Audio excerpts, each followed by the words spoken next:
Right, I've had to come into Centro with Mel because the place she went to get her eyebrows done, they're faded, and it's like she hasn't had them done, and she wasn't very happy about it. And she's so look, guys.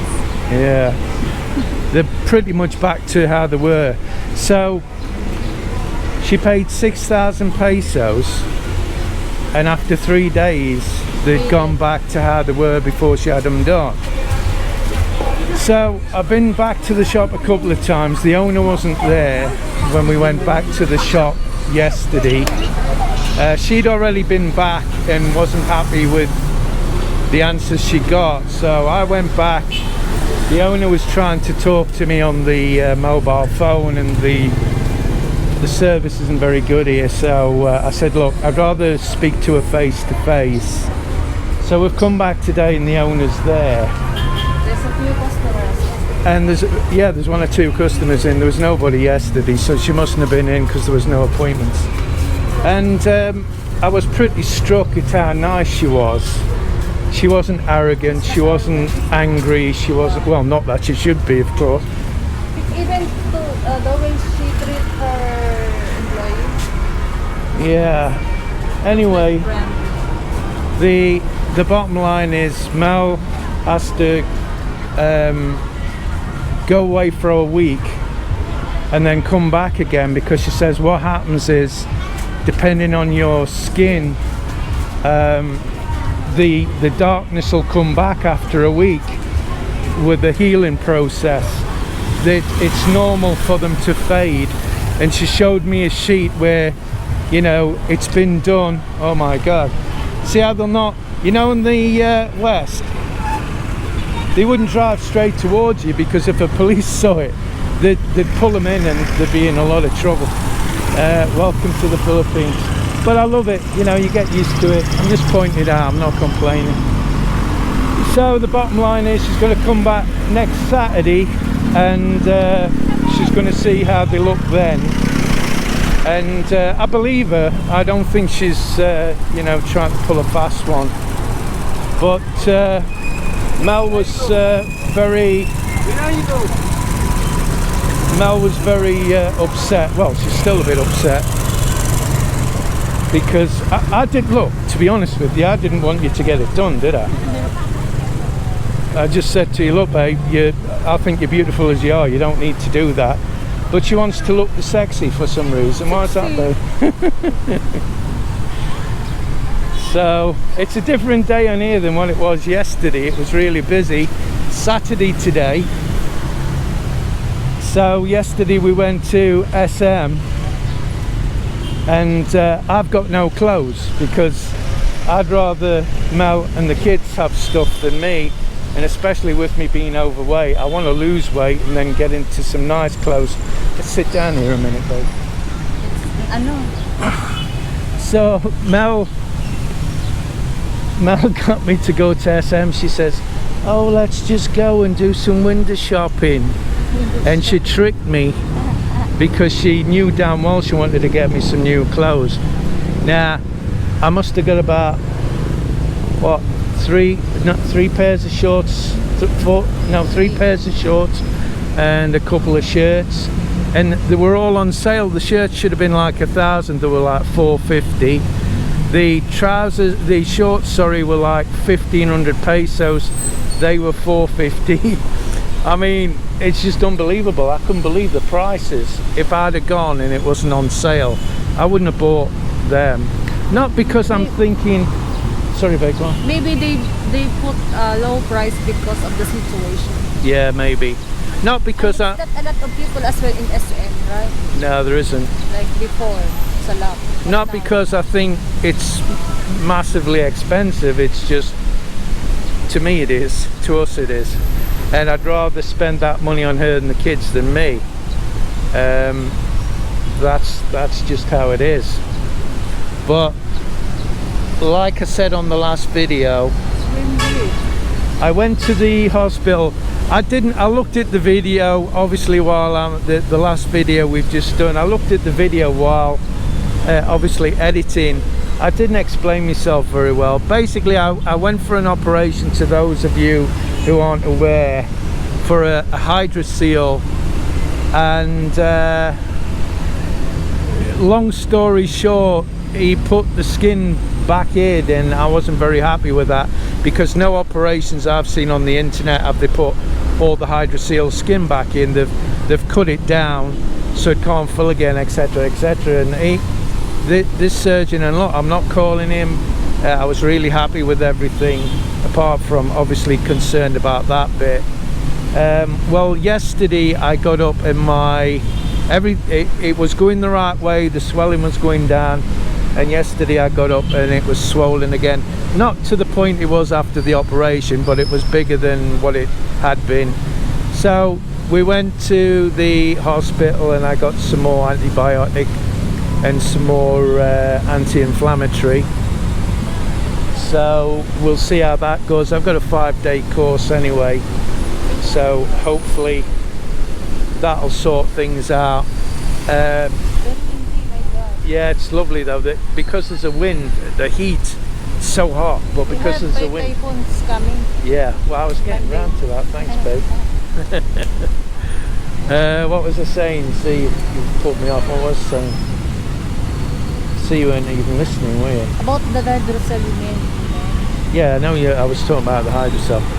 So hopefully in the next 5 days we'll know what's happening with that. We've got a typhoon coming to the Bicol region. Now, being as this is summer, this is very, very unusual to have a typhoon at this time of year.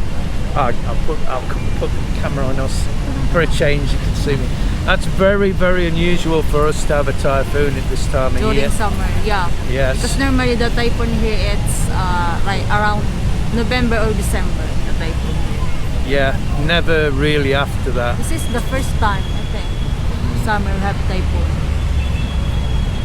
And it's changing subject a little bit. It's really a shame about the situation, because every time we'd come into Centro, Plaza here would be absolutely bustling, packed with people. They've refurbished all the Plaza. It looks lovely. It looked lovely before. I was happy with it. They took away the skateboard part, which was here. The buildings over there and the toilets, they've refurbished them. They look lovely now. They've done a lot of work. They've done a lot of work, and it's absolutely brilliant. I love Naga. Second floor, right? Yeah, there's a second floor over there. Yeah. So that's about it, guys. There's not oh god, I'm doing my M's again. There's not many places we can take the kids in Naga because they can't get into E-Mall and places like that. Strict again. Yeah, very strict. Now that said, we were told kids weren't allowed in SM, but when we went into SM yesterday, we saw people with kids, so that's obviously not true, or they're letting kids in and they shouldn't let kids in. I think it depends of the mall. Yeah. SM allowed, I don't know. But E-Mall's got like a fun place in there for the kids, you know, like what we call an arcade, and obviously kids aren't allowed in, so they must be losing a lot of business. But SM yesterday wasn't very full, was it? Yeah. God knows what Robinson's is doing, because even before this, Robinson's was pathetically empty, and SM's always been good. The building in LCC next to SM, aren't they? Now, Mel was asking me, you know, in the UK, where in the towns where we are, it is very, very unlikely, if for example there's a hardware, it's very unlikely, because you've got to apply through the council to do the business, it's very unlikely a council will allow another hardware because it's competition on the original one. But here you can open up pretty much whatever you want, you know. And look what happened there, the eggs. There's a lot, right? The eggs, selling eggs. Oh yeah, they're selling eggs, balut, peanuts, everything, but they're not allowed on. buku juice, that kind of thing. Come on, before I wrap it up, let's just have a walk over here. You know, I thought about something other day. What? Can you imagine what it would be like for somebody who's deaf and has to lip read in this situation? They can't communicate. Well, obviously somebody had pulled the mask down, I guess. But it must be hard for them to communicate, mustn't it? Yeah, I think of silly things like that. It's all right. Look at this place, isn't it lovely? They've refurbed the toilets and that. So Mayor Bongat was a really good mayor, and the new mayor that's took over was the assistant mayor, I believe. He's done a good job as well. This place is lovely. See, this guy shouldn't be here. The one with the balloons, man. Why? Because they shouldn't be selling on it. Oh look, what's going on? What? Oh, he's selling buku juice over there. They have lookouts, and if the authorities come, they scarper. So there you go, guys. This is Naga. Now we've been locked down a little bit more. Not locked down. The restrictions, like on kids going to certain places. We passed a house the other day, and there's a big sign on the door that house was quarantined. You should bring Matthew. Yeah. Haircut. Oh yeah, I'll bring him later for a haircut. Oh, I'm not bothered, babe. You know, I need the exercise. I'll come back. So that's it, guys. As you can see, Naga, I think, is one of the better cities in the Philippines, but of course I've not been to many other cities other than Manila and, well, you can't call Bulacan a city, can you? But I haven't really travelled around the Philippines, so I'm no authority on cities.